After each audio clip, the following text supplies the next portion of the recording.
റഷ്യയിൽ കുടുങ്ങിയവരെ നാട്ടിലെത്തിക്കാൻ ശ്രമം തുടരുന്നുവെന്ന് കേന്ദ്രമന്ത്രി വി മുരളീധരൻ. ഉക്രൈന്റെ യുദ്ധമുഖത്ത് നിന്നും ഭാരതീയരെ രക്ഷിച്ചത് സമാനതകളില്ലാത്ത ദൗത്യമാണ്.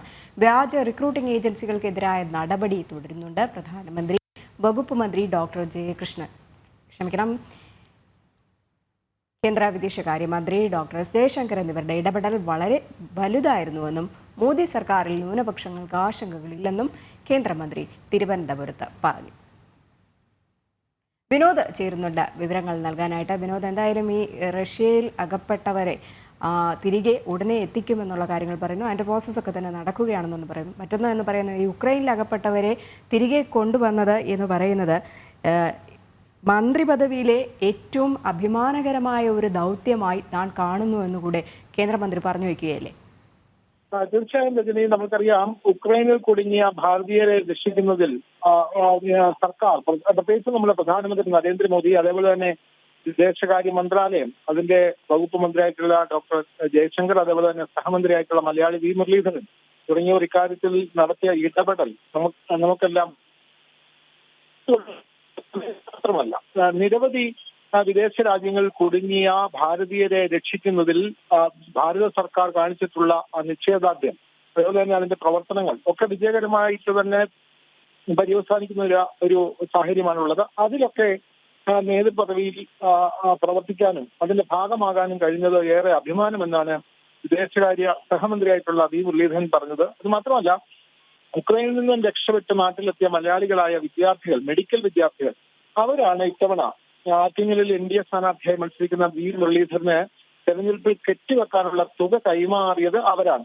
അത് ഇന്ന് NDAയുടെ ഓഫീസിൽ നടന്ന ചടങ്ങിൽ ഈ വിദ്യാർത്ഥികൾക്ക് വേണ്ടി സായി ശ്രുതി എന്ന വിദ്യാർത്ഥിനിയാണ്, മെഡിക്കൽ വിദ്യാർത്ഥിനിയാണ് ഈ തുക വി മുരളീധരന് കൈമാറിയത്. അപ്പോഴാണ് അദ്ദേഹം ഇക്കാര്യം പറഞ്ഞത്. ഇതേറെ അഭിമാന ഉള്ള നിമിഷമാണ് എന്ന് അദ്ദേഹം പറഞ്ഞത്. അദ്ദേഹം നാളെ നാമനിർദ്ദേശ പത്രിക നൽകും. അപ്പോൾ വിദേശത്തു നിന്നും ഇതേപോലെ രക്ഷപ്പെട്ടെത്തിയ വിദ്യാർത്ഥികൾ അവരുടെ സന്തോഷ സൂചകമായി നൽകിയ സംഭാവനയാണ് അദ്ദേഹം കെട്ടിവെക്കാനുള്ള തുകയായി ഉപയോഗിക്കുന്നത്. ആ ഘട്ടത്തിലാണ് അദ്ദേഹം പറഞ്ഞത് അത് വളരെ ശ്രമകരമായ ദൗത്യമായിരുന്നു വിദേശകാര്യ മന്ത്രാലയം നടത്തിയത്. അത് മാത്രമല്ല, ഇപ്പോൾ റഷ്യയിൽ കുടുങ്ങിയിട്ടുള്ള മലയാളികളടക്കമുള്ള ആളുകൾ അവരെ നാട്ടിലെത്തിക്കുന്നതിനുള്ള ശ്രമങ്ങൾ തുടരുകയാണ്. അത് ഇപ്പോൾ രണ്ട് രാജ്യങ്ങൾ തമ്മിലുള്ള നയതന്ത്ര കാര്യമായതിനാൽ അക്കാര്യത്തിൽ കൂടുതൽ വിശദാംശങ്ങൾ നൽകാനാവുന്നില്ല. പക്ഷേ അവരെ സുരക്ഷിതരായി നാട്ടിലെത്തിക്കുന്നതിന് വേണ്ടിയിട്ടുള്ള എല്ലാ നടപടികളും കേന്ദ്ര സർക്കാർ സ്വീകരിച്ചു വരുന്നുവെന്നാണ് അദ്ദേഹം പറഞ്ഞത്. വിനോദ, ഒപ്പം മറ്റൊരു പ്രധാനപ്പെട്ട കാര്യം കൂടെ കേന്ദ്രമന്ത്രി പറഞ്ഞു വെക്കുന്നുണ്ട്. കാരണം മോദി സർക്കാരിൽ ന്യൂനപക്ഷങ്ങൾക്ക് ആശങ്കകൾ ഇല്ല എന്നുള്ളൊരു കാര്യം. കേന്ദ്ര മന്ത്രിസഭയിൽ 50% ആളുകൾ പിന്നോക്ക വിഭാഗത്തിൽപ്പെടുന്നവരാണ്. ഇവിടെ കേരളത്തിൽ പൗരത്വ നിയമ ഭേദഗതി വിഷയത്തെ ചൊല്ലി വലിയ പ്രതിഷേധങ്ങളും ഒപ്പം ഈ തിരഞ്ഞെടുപ്പ് പ്രചരണ വിഷയമാക്കുകയാണ് പിണറായി സർക്കാർ ചെയ്യുന്നത്.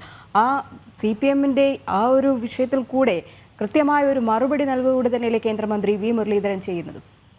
തീർച്ചയായും ഇന്ന് ദുഃഖവെള്ളിയാഴ്ചയുടെ ഭാഗമായി ചില ദേവാലയങ്ങളിൽ ചില ക്രൈസ്തവ പുരോഹിതർ നടത്തിയ പ്രസംഗങ്ങളുടെ സകലങ്ങൾ കോട്ട് ചെയ്ത് മാധ്യമപ്രവർത്തകർ ചോദിക്കുകയായിരുന്നു. ന്യൂനപക്ഷങ്ങൾക്ക് ഇപ്പോഴും ആശങ്കയുണ്ടല്ലോ, ആ ആശങ്കകൾ അവർക്ക് മാറുന്നില്ലല്ലോ എന്നുള്ള ചോദ്യത്തിനാണ് അദ്ദേഹം മറുപടി നൽകിയത്. ഈ ക്രൈസ്തവ മേലധ്യക്ഷന്മാരുമായിട്ടൊക്കെ പ്രധാനമന്ത്രി നരേന്ദ്രമോദി അടക്കമുള്ള ആളുകൾ നടത്തിയ കൂടിക്കാഴ്ചയിൽ താനും സന്നിഹിതനായിരുന്നു. അപ്പോഴൊന്നും അവർ നേരിട്ട് പ്രധാനമന്ത്രിയോ അല്ലെങ്കിൽ തന്നെയോ ഇത്തരം ആശങ്കകൾ അറിയിച്ചിട്ടില്ല. അതുകൊണ്ട് ഈ പ്രസംഗം മുഴുവനായി കേൾക്കാൻ കഴിഞ്ഞിട്ടില്ല. അതുകൊണ്ട് അതിന്മേൽ പ്രതികരിക്കാൻ കഴിയില്ല. എന്തായാലും ഒരു കാര്യം അദ്ദേഹം ഉറപ്പിച്ചു പറയുന്നു, ന്യൂനപക്ഷങ്ങൾക്ക് ഇന്ത്യയിൽ ഉടനീളം ആശങ്കയ്ക്ക് വരുത്തത്തക്ക ഒരു സാഹചര്യം നിലനിൽക്കുന്നില്ല. അത്തരത്തിലുള്ള പ്രചാരണങ്ങൾ വളരെ തെറ്റാണ് എന്നുള്ള തരത്തിലാണ് അദ്ദേഹം അതിനുള്ള മറുപടി നൽകിയത്. രജനി, ശരി, എന്തായാലും കേന്ദ്രമന്ത്രിയുടെ പ്രതികരണം കൂടെ കേൾക്കാം.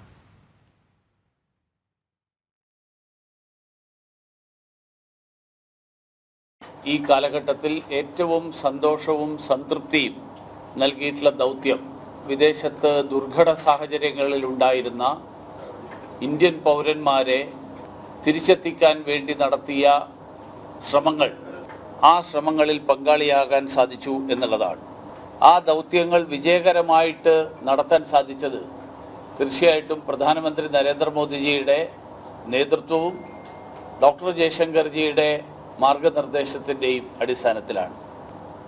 റഷ്യൻ പ്രതിരോധ സേന വഴിയുള്ള ശ്രമങ്ങൾ വളരെ ഊർജിതമായി വിവിധ മാർഗങ്ങൾ ഉപയോഗിച്ചുകൊണ്ട് കേന്ദ്ര സർക്കാരിൻ്റെ വിവിധ തലങ്ങളിൽ അതിനു വേണ്ടിയിട്ടുള്ള ശ്രമങ്ങൾ നടത്തുകയാണ്. ഈ തരത്തിൽ ഉള്ള വ്യാജ റിക്രൂട്ടിംഗ് ഏജൻസികൾക്കെതിരായിട്ട് വളരെ ശക്തമായിട്ടുള്ള നിലപാടെടുത്തിട്ടുണ്ട്, നടപടികൾ എടുത്തിട്ടുണ്ട്. കേന്ദ്ര ഏജൻസികൾ അതിൻ്റെ അന്വേഷണം നടത്തുന്നു.